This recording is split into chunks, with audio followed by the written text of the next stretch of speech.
100 గ్రాముల సీతాఫలాన్ని తీసుకుంటే మనం తినే పదార్థం ఉంటుంది కదండి, గింజలు తీసేయాలి, తొక్క తీసేయాలి, లోపల గుజ్జు ఏదైతే ఉందో అది 100 గ్రాములు తీసుకుంటే 71 గ్రాముల నీరే ఉంటుంది.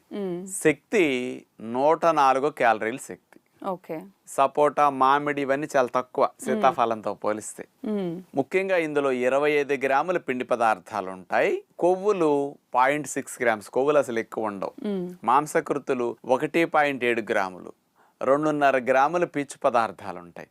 రక్షణ వ్యవస్థకు సంబంధించిన విటమిన్ సి 20 మిల్లీగ్రాములు ఉంటుంది, కాల్షియం 30 మిల్లీగ్రాములు ఉంటుంది. ఈ ఓవరాల్ గా ఉన్న స్థూల సూక్ష్మ పోషక విలువలు అన్నమాట. మరైతే డాక్టర్ గారు, ఈ పండును అసలు వర్షాకాలంలోనే ఎందుకు ప్రవేశపెడుతుందండి మన ప్రకృతి? మరి వర్షాకాలము అంటే రకరకాలుగా అంటువ్యాధులకి పెట్టింది పేరు. అవును. ఇన్ఫెక్షన్స్ ఎక్కువ వచ్చే అవకాశం ఉంటుంది, రక్షణ వ్యవస్థ పెరగవలసిన అవకాశం ఉంటుంది. కాబట్టి ఈ